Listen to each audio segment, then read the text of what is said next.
Well, Bob here with Odin's Lock, or Bob's Van. I'm not sure what channel this goes on. Could be the one. Here's the latest. So I had my transmission cross member put in for the 4LADE. Had to find some spots to mount to.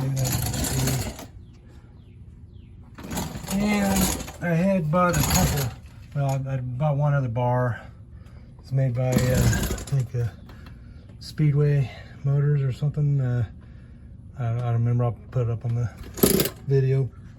But the one was straight, and I don't know what I was thinking. I guess I didn't really know what the angle was going to be of this transmission. So I bought it, and I thought, well, I would make some brackets that would bring it down, and it would hang down. But then the bar itself would be hanging down too low. Sorry, moving around so much. And it would be right about here.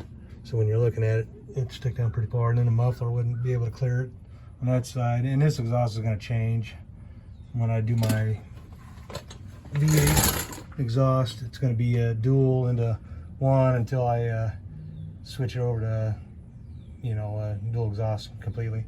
I'm just trying to use what I can right now so I can get this back on the road. I can do all kinds of stuff later on down the road, but anyways, I went ahead and sprayed that bed liner type stuff. It's kind of textured, and I had welded the flanges on these. You had to weld these.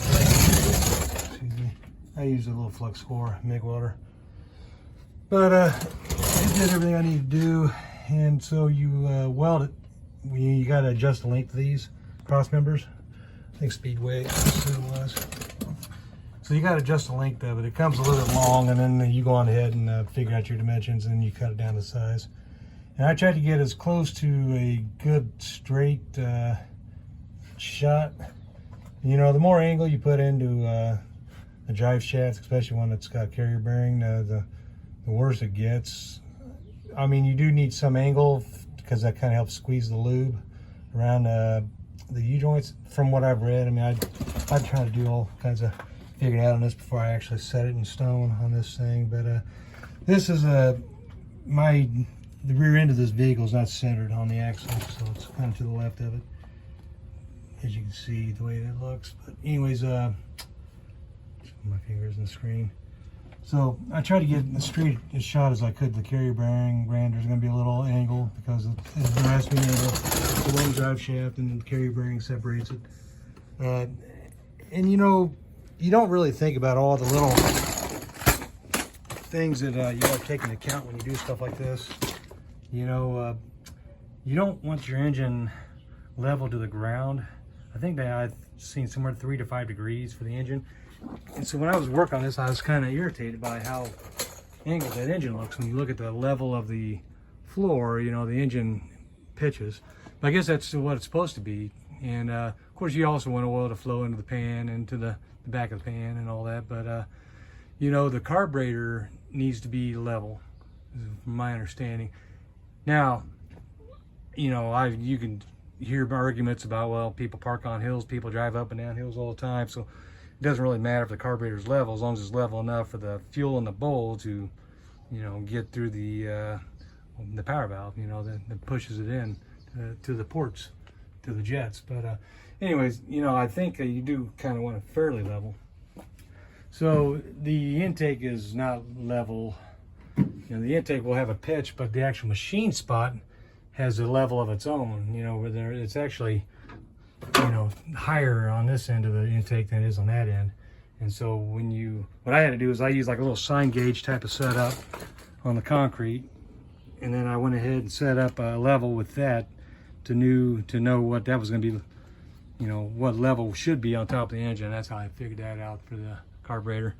And I just put it on the intake, and I kind of adjusted the angle of the motor transmission until I had that level on the top of the engine. So, and it looks like it's not because I'm on a grade incline. And plus my Stepvan is higher in the back end than it is in the front. So, like I said, it's another example of all the weird things you got to deal with this stuff.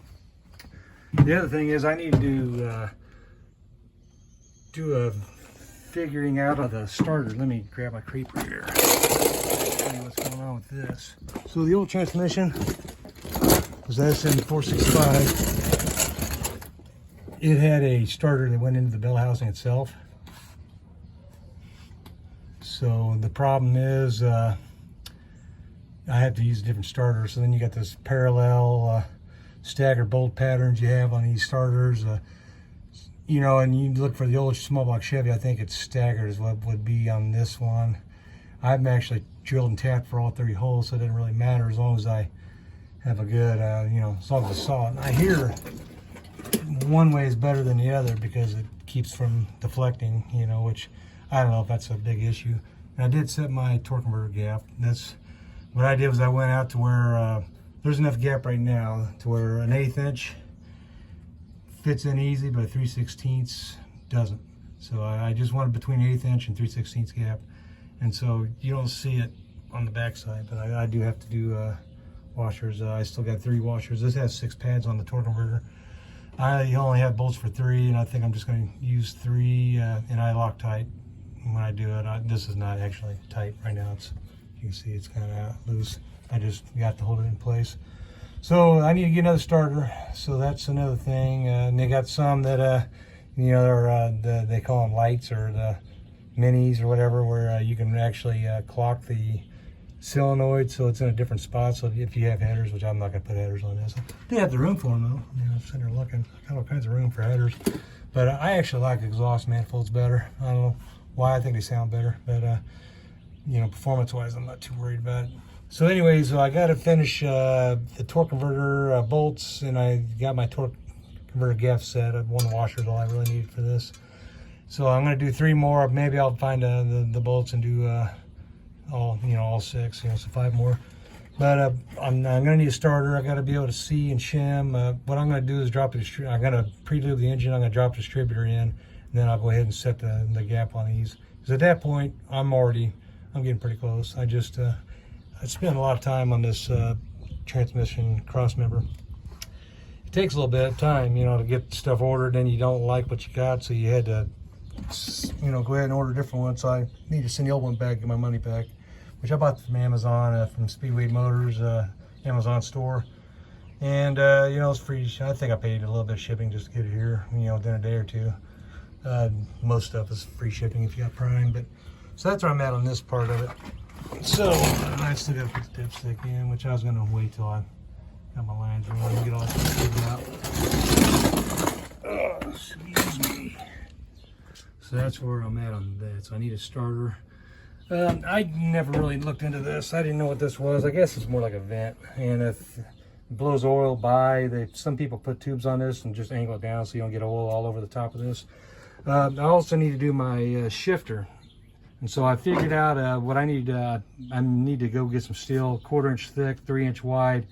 I'm going to do a 2 inch foot, 12 inch platform, or 12 inch platform, 12 inch down, and then another 2 inch foot. So I told him 48 inches is what I need, and I'll just cut off whatever I don't need. But I want to get that shifter up high, close, and then I'm going to have it set up so it kind of pulls up against this, but the seat needs to be able to rock forward, so I'm going to do that because it's going to be so tall. I don't want it rocking. This floor may kind of rock a little bit, and it may not once I put the cross member here back in. But I need to get the shifter set because also that's the thing about spinning the torque converter and the flywheel. I need to make sure I'm in park or neutral. You know, that way I don't remember how this works. If when I try to spin that, if it's going to try to turn the drive shaft or not. I got wheel chocks on it, but I just hadn't really thought about it.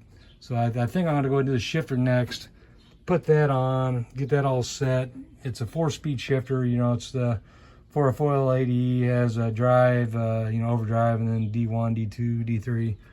And then I got to figure out the throttle position sensor for this. I think I'm going to make a bracket off the side of the carb and just have its own independent bracket that will work with the throttle position sensor, or make them off something like this. I've seen a few different configurations. So that's where I'm at with that. I still got I got the power steering pump on the front, but until I get the manifold on, I can't get that last bracket in. And that's another thing I need to do. I just figure I go on ahead and I need to do the starter. There's like an order you do things. The exhaust manifolds I need to do Yeah, that's coming. I need to get shifter. I need to get everything done underneath so I don't have to be under there, other than for the exhaust. That would be the one last thing I do is the exhaust. When I tie in the 2 manifolds, I'm gonna probably cut it right about here, cut out from the weld forward, you know, and that way my old exhaust, I think it comes down about here. I'll just tie it into that. And I'll do a dual exhaust later on. I'm just not gonna worry about it right now. So that's that. That's where I'm at. That's the latest. I'm gonna try to post some more stuff as soon as I get further along. Today's Friday. I don't know what today, 28th, 29th, whatever it is. I think today's Friday the 28th. But I just kind of had about 2 weeks of not doing anything because I was waiting on this cross-member stuff, and then it been hot, and then it would rain, and then I finally got some mosquito stuff because mosquitoes are just biting the hell out of me. I haven't even tried this yet. I'm gonna try this. Seen a van lifer, they use this, and it's not supposed to be as bad for you. I mean, to me, DEET, you know, and the DEET stuff is the best, but it's also probably pretty harmful. So with that, that's all I got for right now. Everything's coming together slowly but surely. Anyways, I got that cross member in. That was a big deal. Need to pick up a starter, but I'm gonna do the flywheel first, or the flex plate first, and then the starter, and then do the manifolds, and I guess, you know, yeah, the shifter probably I need to do before I do the flywheel, because I need to know what gear I'm in when I start rotating stuff.